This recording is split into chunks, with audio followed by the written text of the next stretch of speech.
Okay, if the Earth didn't spin on its axis but revolved around the sun, would the sun set on the eastern horizon, on the western horizon, or not at all? That one? Yes. Okay, so if the Earth doesn't spin at all, that means let's suppose that this here is the sun, and I'm going to be the Earth, and I'm not going to spin. So I'm going around, and I'm not spinning at all. What has happened as far as my face and the sun? My face is the same direction. Your face is facing the same way. But where was the sun when I started? And where is it now?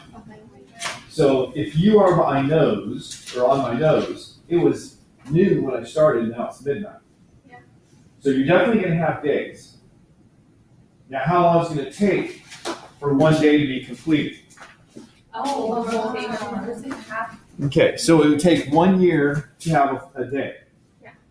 Then the second question is, what direction would the sun, on which horizon would the sun rise and which horizon would it set? Would it be the east? Okay, where's the sun rise now? Comes east. Comes up in the east. So the sun now rises in the east. Why? Because we are rotating in that direction. So we're rotating like this and orbiting in the same direction. And so the sun will be first appearing on my left side. So the left would be on the east. So I come around, the sun is just rising from my nose at this point. I keep going. Now it's noon. Now it sets. So that's the way things are now. If the sun rises on my left hand, that's on the east. So now let's do the same thing. And if it sets on my right hand, then it's set on the west.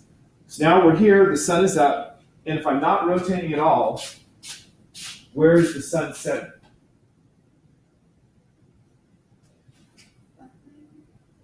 Which side of my body is facing the sun? Right, because this is where it's setting because we're at that 90-degree angle. So it's set on my left, which was the east. And I keep going, of course, it's nighttime here. We get here, and now the sun is rising in the west. So it's set on the east. It's set on the east and rising in the west. Visual aids.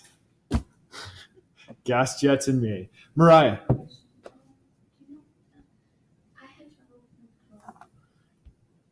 Okay, a meteor is visible only once, but a comet may be visible at regular intervals throughout its lifetime. Why? That one? Okay, so to answer this, we have to go to the beginning. What is a meteor? The last one. What is a meteor?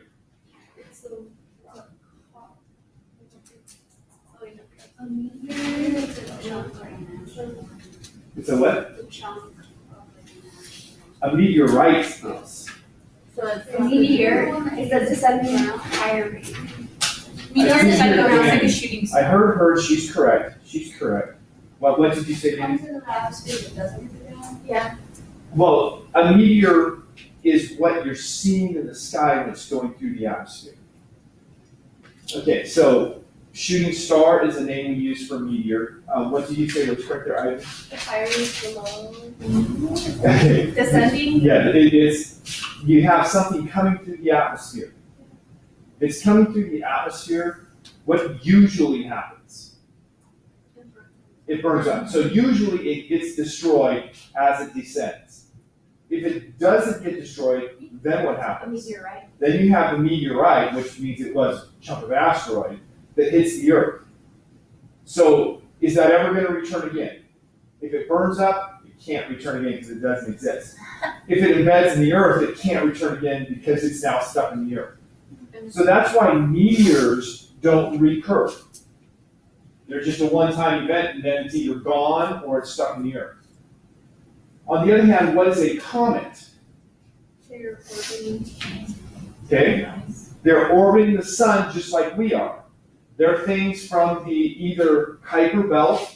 Remember we talked about last class period, Pluto is a Kuiper belt object. So they're things like Pluto, usually much smaller than Pluto. Pluto is very unusually large, although as I pointed out, Eris is larger, so Pluto's not the largest of that type. And they're ice balls, ice and rock mixed together. Yeah. It kind of makes me bring up the question of some of these moons on the planet. Did they come from comets? Because some of them are like rock and they're like icy. So then, like, and it's orbiting. If they're and icy, then they probably came from cometary material. That's right. So when comets come in, they don't necessarily hit anything, and they don't necessarily burn up. Now, sometimes they do. You guys may or may not remember. I don't remember if it was well, it wasn't this school year, but I think last school year, but it might have been the year before. There was supposed to be a Christmas comet that was going to be amazing, like super bright, brighter than the moon. It was going to be amazing. Only problem is, well, it's that bright because it came close enough to the sun to really have a lot of material being evaporated and a lot of reflection. But when you get that close to the sun's gravitation can be strong enough to break it apart. And that's what happened to it unless it didn't materialize and we didn't have. It would have been a, quote, biblical event because it would have been like a Christmas star, like the wise men were guided by a star. Some people say, well, maybe what they were seeing was a comet, and that would have been a comet like what they supposed could have been what the wise men saw. Of course, the Bible says it was not a natural occurring event. So, we've gone through, do comets get destroyed? Yes. That one that was supposed to be a Christmas comet a few years back was a one-time event. It came too close to the sun its first time in and got destroyed. Now, we say it's the first time in. How do we know it's the first time in?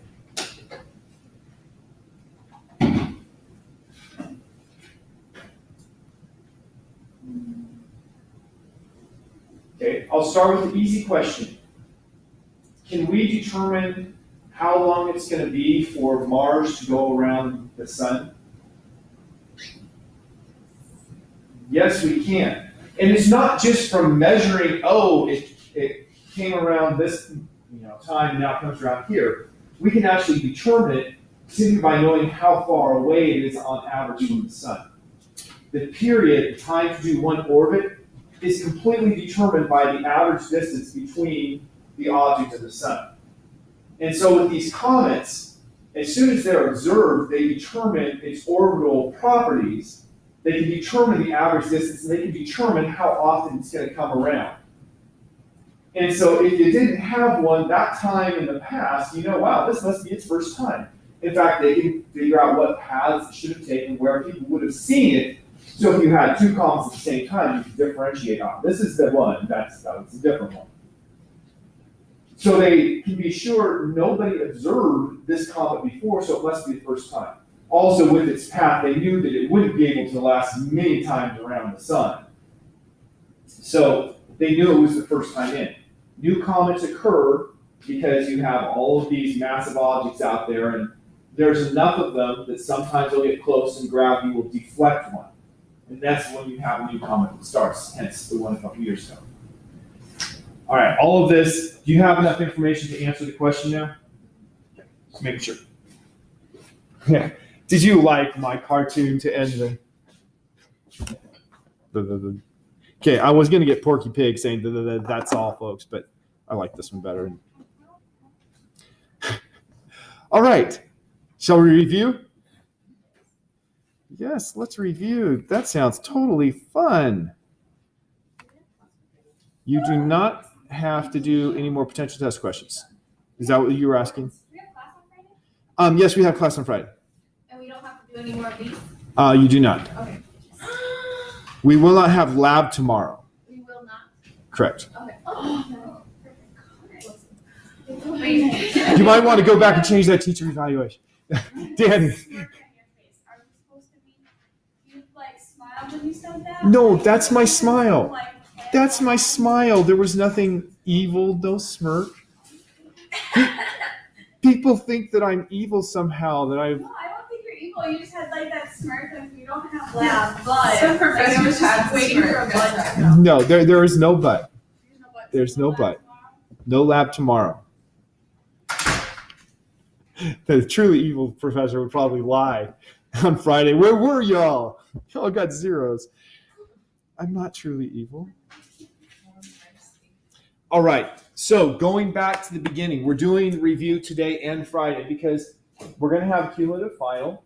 We covered a lot of disparate materials. So we want to make sure that you at least remember, oh yeah, we did cover that. So chapter 0, the prologue. The prologue talks about the scientific method and what science is and what the areas are in physical science. And you know that you're going to have one question that will once again be a significant fraction of your credit on the test that is about the scientific method. So it will be just like you had in the first exam. Go back and look at the first exam. Just to make sure you got that format. It will have what are the 4 steps. And your 4 steps should include exactly this. Oops. Okay, I'm going to make it so it turns out to be a really good square. I know you're thinking his artistry will never make a good square. But that's where you cheat. So you need to have the stuff in that box memorized. Not very much I asked you to memorize, but you need to have that memorized. Why? Because it's very important to me that one of the things you leave this class with is a strong understanding of what makes something science. Look at that beautiful lady walking in. She's very late, isn't she? That is Amy, right? Because I feel really stupid if that wasn't Amy. Look at that beautiful lady that we don't know. Anyhow. Yeah, that's her. Okay. So you're going to, except for Sam, you're all planning on being teachers. You're all going to be at some level teaching a science class to the little kid. No, not you, Gabby? No. Well, everyone but Gabby, are you going to be a high school teacher? Yeah. Okay. High school teachers don't have to teach science. It depends on your area. Grade school teachers do. But I want you to be able to understand what makes this a science. You know, when you're looking at bugs and trying to make, a science thing about the bugs, to understand, well, it's science because of this process that's used to learn about those things. So, I don't have to read them all to you, but make sure you have all of these, including the bullets there for each of the steps. And then you're going to be given an observation, and you're going to have to apply each of those steps. So for step 1, you will regurgitate the observation. Don't write down regurgitate observation. Write down, you can put it in your own words to shorten it, the observation. And then for step 2, you are actually going to propose a hypothesis. Remember, hypothesis is your educated guess. So you are going to put down why you think that occurs with your scientific reasoning for it. Yes? What if it's about a topic that we literally don't really know very much about? Do we still just base it on what we know? How would you That's know? right. You still base it on what you know. But what if we, I don't know, I'm thinking the most extreme circumstance. What if we know, literally nothing about it, so we base something that makes sense to us, but then you're like, how in the world did you even get, you know what I mean? You should know literally something about the thing I give you, not literally nothing. I'm not going to give you something esoteric. I give you things like, the example I use in class about the taste of ice cream is better in this location than this location. And you have knowledge about taste. Specific. See, we know use that that one. The last one. You should definitely I should use that one. That wouldn't test you though. That would only test if you memorize more. The first half is memorization. The second half is your application. The last one was confusing. The last test, the first test that we had, the one that you gave us, I was confused. Yeah, the sun. Now that we've talked about it, it's not as. Because we hadn't talked about it. Now that you've talked about it, you would have the scientific answer. What I was looking for was you to think about what things you do know about the sun. You know the sun rises in the, hopefully you know, in the east, sets in the west. I didn't know that until now. It comes up. I always heard that. I It comes up when we before turn you down class. astronomy. That's what I'm saying. Like, I get scared that maybe I might not know, and then I answer, and you're like, wow, this is so wrong. I'm just like, this is all I know. I'm not looking for you to be off on. But okay, on the sun thing, I just have to point out, there used to be a TV show, I think it was called Street Smarts, and what they would do is they would ask people on the street simple questions and record them, and then the game show contestants had to guess how many people got it right. Or they went through different rounds. You know, one would be one person got it wrong, guess which one got it wrong, and that kind of thing. And one of the questions they asked people on the street, they said, I quote, "The sun rises in the east, or in the northern hemisphere. The sun rises in the east and sets in the west. Where does the sun rise in the southern hemisphere?" And you had to guess how many people were correct in their answer. So we've just gone through, why does the sun rise in the east in the northern hemisphere? Because of the Earth's rotation. If you're in the southern hemisphere, where's the sun going to rise? East, because the Earth is still rotating the same direction. And it was sad because only 1 in 3 people correctly answered that the sun is still going to rise to the east in the southern hemisphere.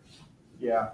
Anyway, so it should be something that you have knowledge about. It should be something that you interact with on a regular basis. Like the sun, you interact with on a regular basis. You see the sun rising, you see the sun setting, and then ask you to use your knowledge to go from there. Not saying it's going to be about the sun, just that was a previous example. Okay, moving to chapter 1. Chapter 1 was where we started physics. So in physics, we talked about motion first. And we talked about the Aristotelian versus Galilean ideas of motion.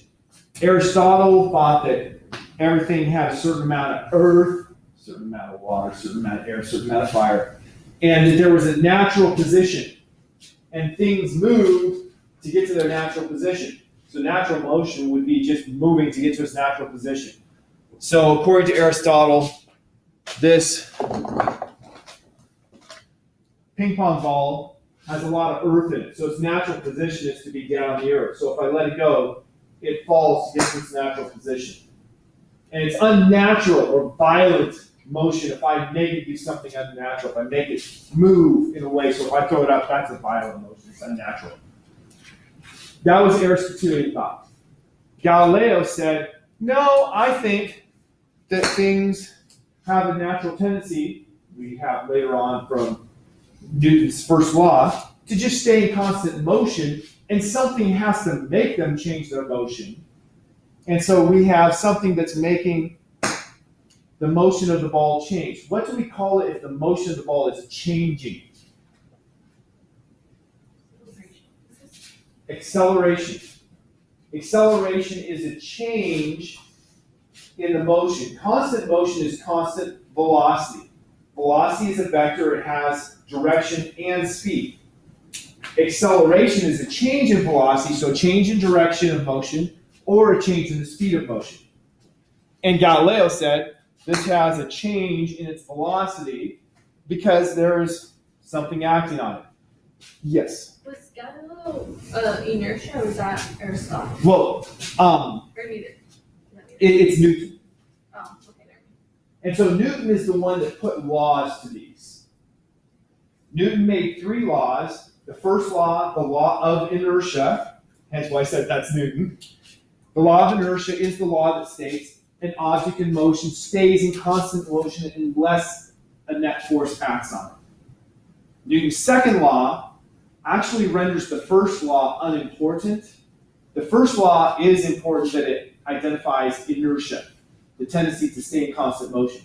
The second law gives you an equation that tells you about the relationship between motion and force. So the second law says the sum of the forces is equal to mass times acceleration.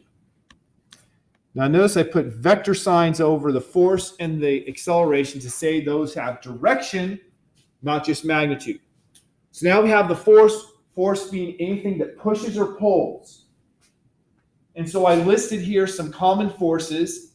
frictional force, a force between two surfaces to keep them from sliding against each other. Normal force, a support force to keep an object from going through a surface. Gravity, an attractive force between any two objects with mass. And tension, a force that's distributed through a cord or a rope or chain, something like that. So those are some common forces. We've learned other forces. We learned about electric force, a force that is attractive if you have opposite charges and repulsive if you have like charges. So we have a number of different forces. All of them are forces, which means they have direction and the measuring pushes or pulls. Normal force is always pointing directly out of a surface. So normal force from tabletop would point up. Normal force from this cover would be pointing directly out of it. If I have an incline, something like this, the normal force would be that direction. So normal force is not up or down. It's whatever direction is coming out of the surface to keep something from penetrating the surface. Danny? If you open the door of the cupboard, the support force come out from both sides, right? If you're pushing out both sides, you're getting support from both. I'm not quite clear, so I will demonstrate so we can see. So I opened it. Nice job, Richard. Yes, it's always one side pulls out the other, and I grab the wrong one. Thank you very much, Brad. Okay, so I have it open. What were you saying? So if you push, if I would push on this side, Okay, push on this side. support force is coming out this way. It's going to come out this way. Well, But then if you're also pushing on the other if I side, push on, it's going on the other side. that's correct. That's It's going correct. from whichever. Yep. Whichever side you're applying the force to, it's going to come out of that side. And so support force is what keeps me from falling through the floor.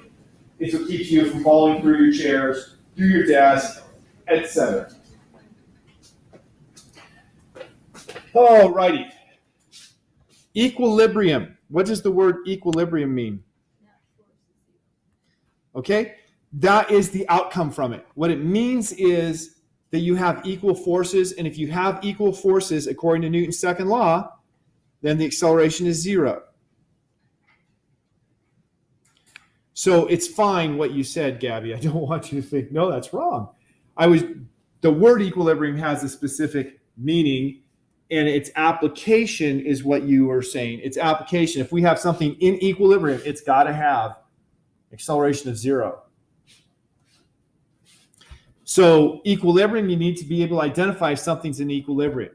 Usually, but not always, equilibrium is applied in situations where velocity is zero. But you can have equilibrium with a constant velocity. If a car is driving down the road at a constant velocity, not changing direction, not speeding up, not slowing down, it's in equilibrium. Now, if a car is driving down the road, are there forces acting on it? What are those forces? Gravity is acting downward. What else? Okay, there's friction. Friction is acting, pushing it forward. Go in the opposite direction, you want to push the car. Okay, we have air resistance, that's the opposite direction it's moving. And the final one is the support force going up. So we have all of those forces acting on the car, but if it's in equilibrium, they have to add up to zero, which means we can break forces into perpendicular directions and only work in those directions. So the vertical direction, the upward normal force, the support force, has to be exactly the same magnitude, but opposite directions, the downward gravitational force. In the direction of motion, the forward force of friction has to be exactly the same as the rearward air resistance. So if you had a car with no air resistance, you wouldn't need any force of friction to keep it going. You wouldn't have to have your engine pushing to overcome that air resistance. Hence the idea of Hyperloop. How many people have heard of Elon Musk's Hyperloop idea? We are so in different circles. I see posts on Hyperloop on Facebook like, I swear, once a week at least. I've heard of it, but I don't understand it. Okay, Hyperloop. See here next to Mariah, we have one of my groups in physics did a report on magnetically levitated trains. A magnetically levitated train is getting rid of friction between the wheels and the tracks by using magnets to levitate. So you have a picture here that shows magnets above, below, whatever. There's different orientations, that's what it has. That are keeping it so you don't have it actually touching and rubbing, because you'll have less friction then. That makes it about 30% more efficient.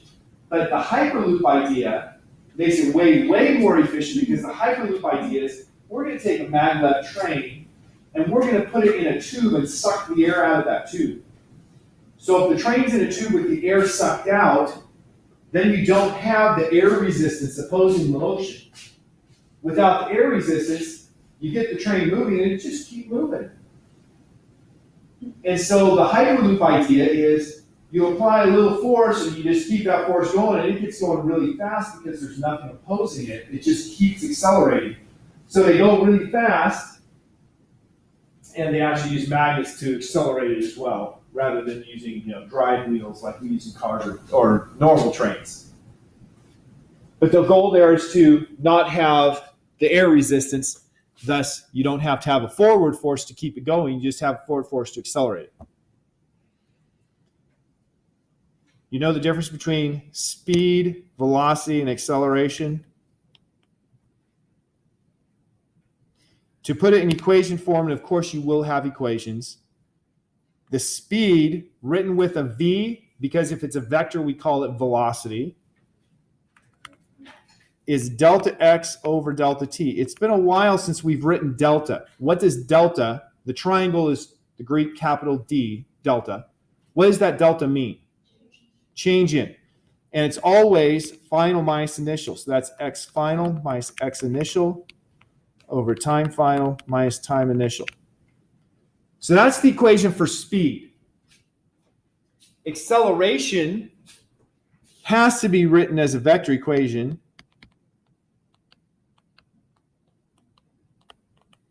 The change in velocity over change in time. Why does it have to be written as a vector equation? Because you have acceleration if you change direction or if you change your speed. And so without the vector sign, it would only cover the speed part, not the direction part. So those are the equations to go with speed and acceleration. Make sure you have a knowledge of what they mean and how to use it. Chapter 2. Chapter 2 was focusing on Newton's laws. So we've talked about the first two already.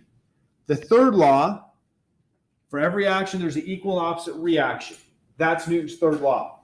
Most people have heard that, probably didn't even know it was a law of physics when they heard it. In that statement, action means force. So for every force, there's an equal and opposite returning force. So if I'm standing here and we assert that there is a normal force from the earth pushing up on me, then there must also be a force of me pushing down on the ground.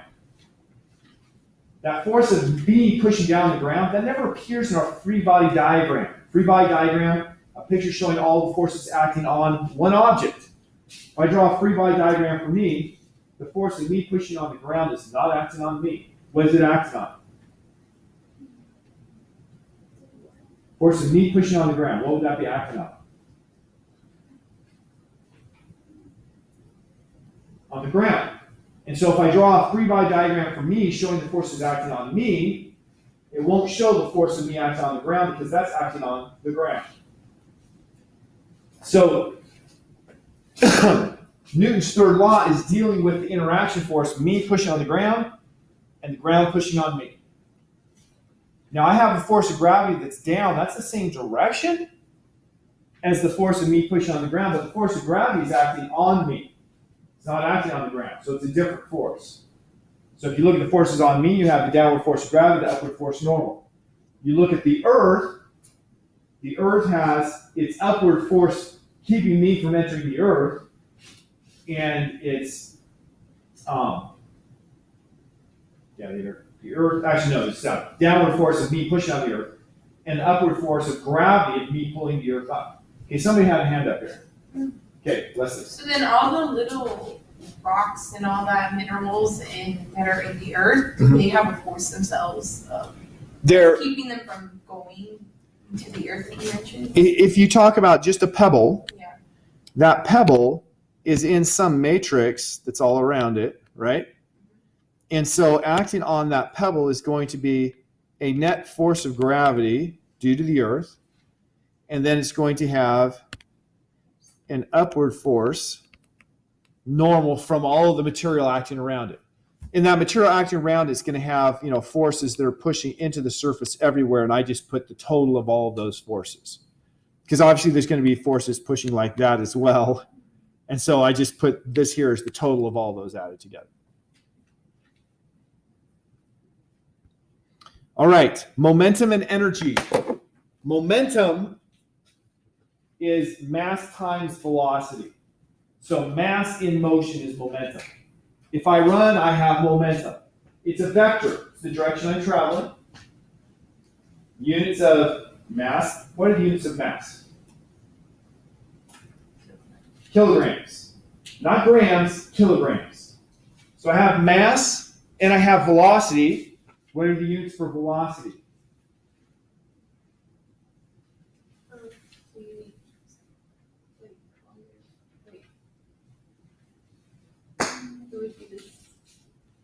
What are the units for distance?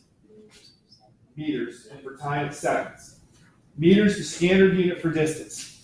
You could have said kilometers per hour. That's still distance over time, so it is a correct unit for velocity. But the standard unit for velocity is meters per second. So I would have, if I'm moving, momentum, mass times velocity, kilograms, meters per second. Newton's second law can be written in terms of momentum. That is, momentum, P is the symbol for momentum, lowercase p. So there's momentum, and Newton's second law, the sum of the forces,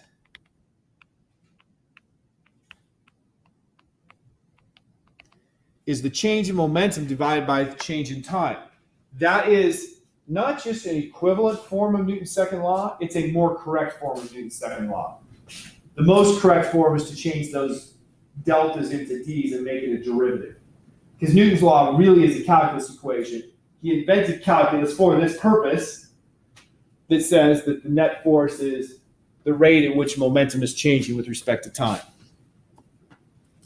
So with this equation, we did a lab where we noted delta P equals 0 if sum of the forces equals 0 or delta T is approximately 0. Now, delta T being approximately 0, that means that at this instant something can't have two momenta, would be the real truth of that statement, which is pretty obvious. But in practice, when you have a collision, like when one car hits another car, the time for the interaction, the time for the collision is really, really short. And the forces between the objects in the collision is very large. The forces between the objects. So if it's car A and car B, the force of car A on car B is really big. Force of car B on car A, according to Newton's third law, is equal in magnitude to opposite directions, so also very big. So those forces are interior. If I take my system as both cars, those forces are going to add to 0 because of Newton's third law. And with those forces being really big, external forces like, let's say, friction, are negligible for the time of the collision only. They're not negligible if you take a second before the collision or a second after the collision. But during the, let's say, thousandth of a second of the collision, the external forces are negligible compared to the internal forces, and we say momentum is conserved. So that's why we apply momentum conservation to our collisions in lab. Remember lab, we did a bunch of collisions? And you should have found that momentum was conserved in every single collision. The momentum that you had before the collision was the same as the momentum after. On the other hand, we had energy here as well. Energy is the ability to do work. What is work? Work is force acting over a distance parallel to the force. So if I come over and I apply a force to this water bottle, and the water bottle does not move, am I doing work on it? No, because it has to have motion parallel to the force. If I push on it and it slides, then I'm doing work. And of course, if I put a force that's upward and moves horizontally, that's also no work because the force is perpendicular to the velocity.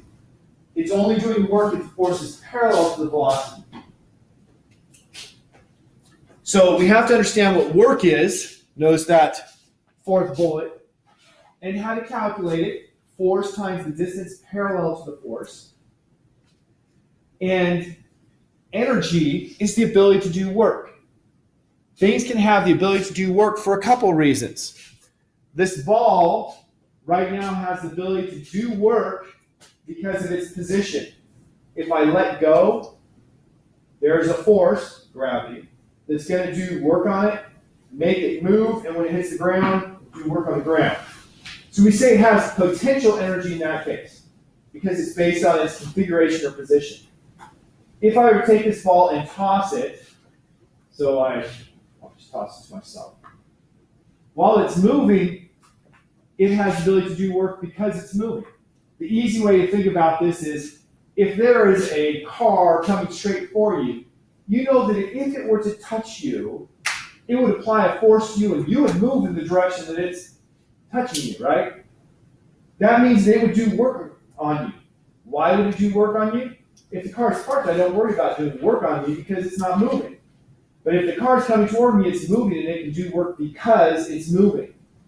And so we call the ability to do work because it's moving kinetic energy. Kinetic means in motion. So it has energy of motion, kinetic energy. And of course, like I said, you have your equations given. But kinetic energy is 1/2 the mass times the speed squared. You can actually write that in terms of momentum. Since momentum is mv, then v is equal to p over m. So that's 1/2 m times p over m squared, which is equal to p squared over 2m. So you can actually write kinetic energy in terms of momentum. P squared over 2m. That's one way that it can have energy. Energy because it's moving. Potential energy because of configuration. Common potential energy is gravity. Gravitational potential energy is mass times gravity times elevation. So if something is a higher elevation, it has more gravitational potential energy. Lower elevation, less gravitational potential energy. Finally, on this page, we have the work-energy relation. Well, not finally, next to finally. The work-energy relation is actually codifying what I said is the definition of energy, the ability to do work. The net work is equal to the change in kinetic energy. That's the work-energy relation. Now, we define potential energy based on work.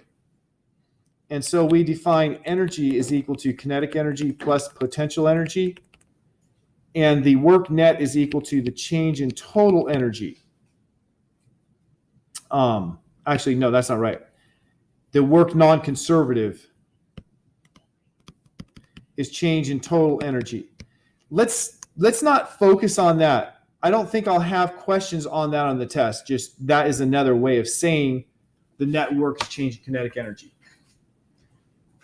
So in your collision problems, the lab where you looked at momentum, you also looked at kinetic energy. And you saw that kinetic energy was conserved. In physics terminology, what does conserved mean?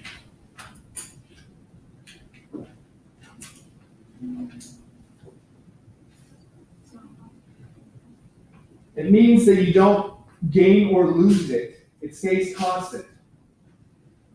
So you don't gain or lose kinetic energy if you have an elastic collision. What's an elastic collision?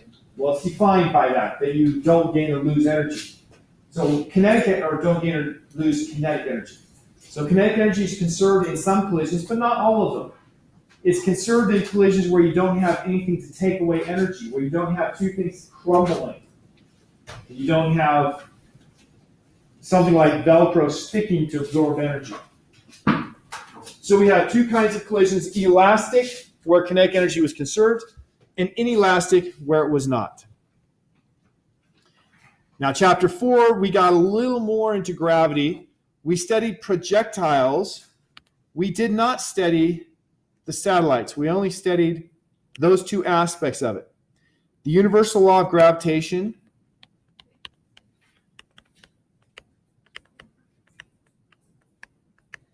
explains why, well, what explains why?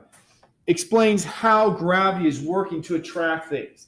It gives us an equation to allow us to calculate how strong the force of attraction will be between any two objects.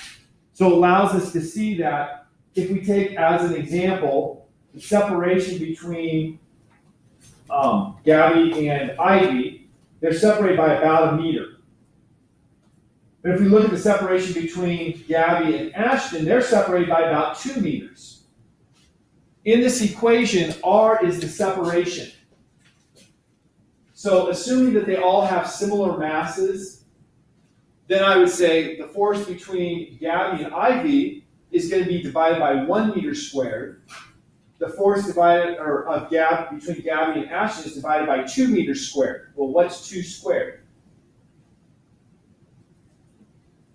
4. So the force between Gabby and Ashton is only going to be 1/4 as strong as the force between Gabby and Ivy. So when things are close, the force is much stronger than when they're farther away, not just a little stronger. And so gravity is really strong if things are close. We standing on the surface of the Earth are relatively close, relative, to the center of the Earth compared to the Moon. So the force of gravity that's acting on, if you were there on the Moon, so you had your mass, not the Moon's mass, the force acting on you would be far less than the force of gravity when you're here on the surface of the Earth because the distance is much farther. Now, there's still a reasonable force of gravity out there. In fact, astronauts orbiting the Earth, like the International Space Station, the force of gravity on them is, I believe, somewhere around 8% the force of gravity on you and me. Why don't they fall and hit the Earth? I mean, we have an acceleration of gravity. If you take Newton's second law, acceleration is net force over mass. That net force is G, our mass, mass of the Earth, over the separation between us and the Earth squared. You divide out your mass, and you just get capital G times the mass of the Earth divided by the radius of the Earth squared. And that gives us 9.8 meters per second squared. We have a downward acceleration due to gravity of 9.8 meters per second squared. So those guys in the International Space Station have a downward acceleration due to gravity that's somewhere around 8 meters per second squared. Why aren't they falling and hitting the Earth?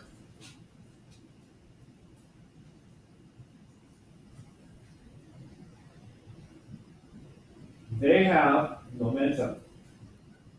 They are traveling like this. And that acceleration is making them change direction. But because they're traveling, as they change direction, it makes them go in a circle instead of just falling. And so technically, we could say that they're constantly falling because they're constantly changing direction toward the Earth, but not getting any closer because of their horizontal motion. That's what orbiting is all about. And Newton figured this out at the same time he came up with the law of universal gravitation because he's like, if this is true, why isn't the Moon following? Yes, Gabby. Is a lot of this going to be on the test? We didn't skip it in its entirety. We talked about the two things that I highlighted. We did not talk about the satellites, but we talked about gravity and we talked about projectiles, the motion of something, like if I throw this ball, we can separate and talk about the vertical motion separately from the horizontal motion. And the vertical motion, we just used the acceleration of gravity and our kinematic equation. Kinematic equations will be given, but you should be a little comfortable with distance is 1/2 acceleration times time squared. And speed is acceleration, change in speed is acceleration times time. And so you can do the horizontal and the vertical as separate calculations, which is the projectile part.